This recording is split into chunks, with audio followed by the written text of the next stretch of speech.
Bafowethu egameni labalandeli umgqilazi wedexa okhulumayo ngizoqala ngidlulisa ukwenama kakhulu ngoba yonke into iqala ngehlaya bese igcina ngenyembezi.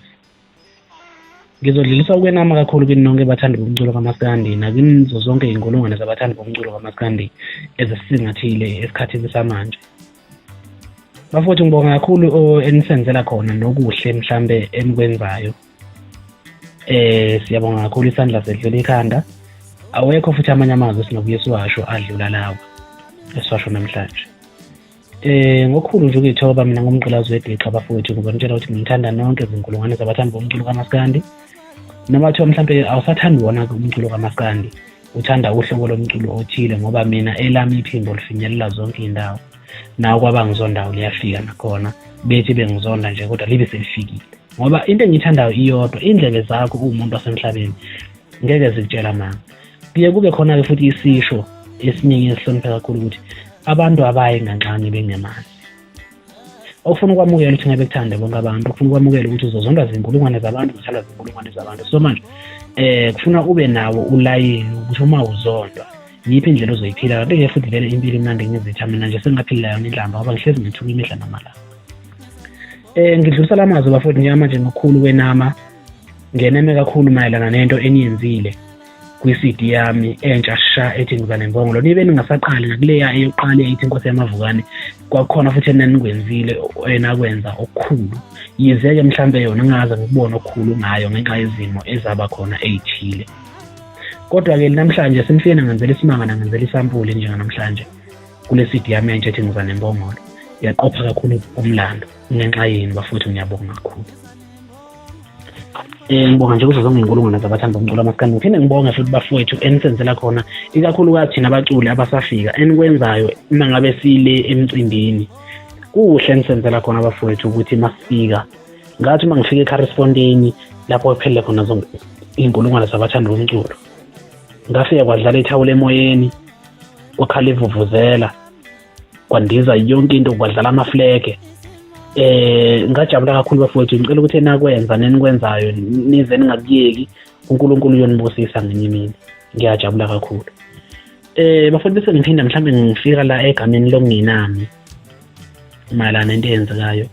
Ngithanda ukungenami kakhulu mayelana nokusala kwamanamba ethu mhlambe emafonini athile noma mhlambe ukushiya mhlawumbe amanamba ethu emsakazweni ethile. Thina sishiya amanamba sithi siwashiyela abantu abanjengabafowethu laba abajwayele ukusifonela imihla namalanga besitshela ukuthi bamfana sisuzule umsebenzi, mfana hayi cha kuhle okwenzayo, mfana uziphathe kahle, uhlonipha abantu, mfana wenza ukuthi. Ngiye ngibe nombuzo okhona ikakhulukazi kubafowethu laba othola sebenethuka ngaphandle kwesono. Uthola umuntu ezothi wena mgqilazi wedexa yini ucula ingoma zebhova, wena mgqilazi wedexa yini uculiso webhova. Ngicela namhlanje ukuniphendula ngoba kade lo mbuzo nobuzo. Mina ngicula la, ngiculela abantu, angiculeli wena umuntu mhlambe ozonda mina, ngiculela abantu. Lento ngizothanda mhlambe ukuthi namhlanje ngidlulise namhlanje ngoba inokungangiphathi kahle. Kuney'nkulungwane zabantu mina ey'fikayo kimi zithi mfana kithi lo shino udlalayo usikhumbuze emumva, futhi sicela ukuthi ungawuyeki ngoba thina uyasithokozisa, siyakuzwa. Sicela futhi ukuthi uma ngabe udlala kuyo yonke iminyaka ungabe uyishiya ingoma ezothinta umahawukela nezothinta ibhova nezothinta umuhle wakhuzwa ngoba siyawazi umculo lapho leyo ulele khona. Ngase ngithi naye ubobhuti ngiyavuma khulu engizonenzela khona. Bafowethu ngisacela phinde ngichaze kakhulukazi ngoba kujwayele ukuphawula labantu angathi abawazi umculo, abathanda ukukhuluma kuphela umuntu owanda ngomlomo kakhulukazi kuma-social network, ko-Facebook yonke indawo, ko-YouTube yonke indawo uthola sithuka nje singasenzeli. Ngethuke ikakhulukazi ilabantu abazixhwanguxhwangu vele abangazilutho kuyibona bona ababulala umculo. Uthola ukuthi umuntu wethuka nomculo wakho futhi akakwazi nokuthenga umculo, udonusa phandle athenga umculo wakho ngo-R5. Yikho ezokwethuka nje vele akazi nokuthi yini umculo. Ngicela ukuhlukanisela-ke namhlanje umuntu ongawazi umculo. Mina ngidlala isitayela sebhova futhi ngiyoze ngife ngizidlala emhlabeni, uNkulunkulu uyoze angithathe njengoba wayengilethile nje. Ngiyoze ngife ngizidlala isitayela sebhova. Noma wena ungasho ukuthi ngicula ingoma kaMgqumeni, wena muntu ozonda mina okwakho lokho, kodwa indlebe zakho ngizitshela manga. esikwenzayo thina siyakwenza sohlezi sikwenza njalo sijabulisa abalandeli bomculo sijabulisa abantu. Ngizobonga kakhulu kubathanda bomculo kaMaskandi ukuyibona bona bafowethu abathanda umculo wethu ngeqiniso nabasapotha umculo wethu ngeqiniso. Ngithi bafowethu kini ngiyabonga isandla sedlula ekhanda kuwe wena muntu mhlambe ongachazelekile nomuntu mhlambe othanda ukuthi azonde mina nomuntu oyisixhwanxhwangu omunye uzobabhala imessage wathi impotho ngiyaxolisa bengithunyiwe ethiwa ngizokwethuka angisazi sono nento engwethukela yona ayikho. Ngiphinde futhi ngedlulise la bafowethu bandiza umgqilazi namaganya namhlanje akaphosa kwenye insizwa lokho akusho ukuthi sengingachitheka igazi. Mina ngikhule ngiyinsizwa ebingcweka ngamaphunga eyihlahla ingcweka nabanye abafana. Umnsizwa uyakhulela futhi umnsizwa ubukhulelwa kodwa umnsizwa uyedula.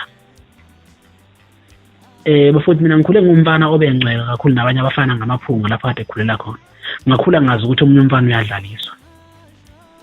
Njengoba nizwa nani la kwaMaskandi ukuthi thina sidlala kanjani indlela yethu esidlala ngayo le.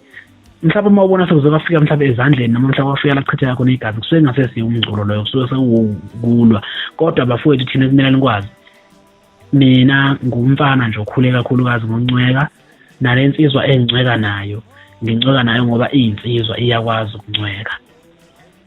Okunye futhi engicela ukuthi ngikuveze namhlanje mina ngeke uzungibone ngicweka nomuntu ongenayo ingoma. Uma ngabe wena ungenayo ingoma ucula le emakopini angakini hamba ucula khona le emakopini angakini. Ngeke umgqilazi weDixa ngeke azanceke sidalo nawo mina ngicweka nomuntu onengoma engazi ukuthi unengoma futhi unesiphiwo sengoma unesizwe le ngoma. Iyakwazi ukudlala ingoma iyakwazi ukuthokozisa abantu nokujabulisa abantu. Uqhamukeke wena kuzofufutheka uzothukana nami uzongithuka nje ngaphandle kwesizathu ungathi ungithukelana okwakho lokho into engichaza kakhulu baningi abantu abathanda mina bangaphezulu kwenwele zami bayingcosana abangizondayo kakhulukazi laba enginenandaba futhi nabo.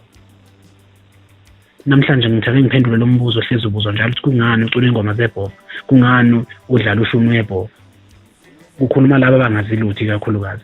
Ngidlulisa ukubonga kini bafowethu ngidlulisa ukubonga indlamlenzekazi enikwenzayo nikwenze njalo uma ngiqhamuka njalo nishaya amavuvuzela nikhombise injabulo nami emathawuleni amhlophe njalo ngoba nebheke phezulu uma siqhamuka thina ngoba asinanxana muntu siye singcole lesincokola nabo nenze sincola nazo kwa DSD. Ngiyajabula kakhulu bafowethu ngonyona emaqola ngijabula kakhulu bafowethu nani mageza ngimqede nonke bafowethu nibaningi izinkulungwane zabathandi bomculo kaMaskandi. uNkulunkulu ngicela kanandisele insuku zenu zokuphila bafowethu nenithanda umculo wethu ngeqiniso nenisupporta ngeqiniso. Ngiyabonga kakhulu umgqilazi weDixa okhuluma ngokukhulu.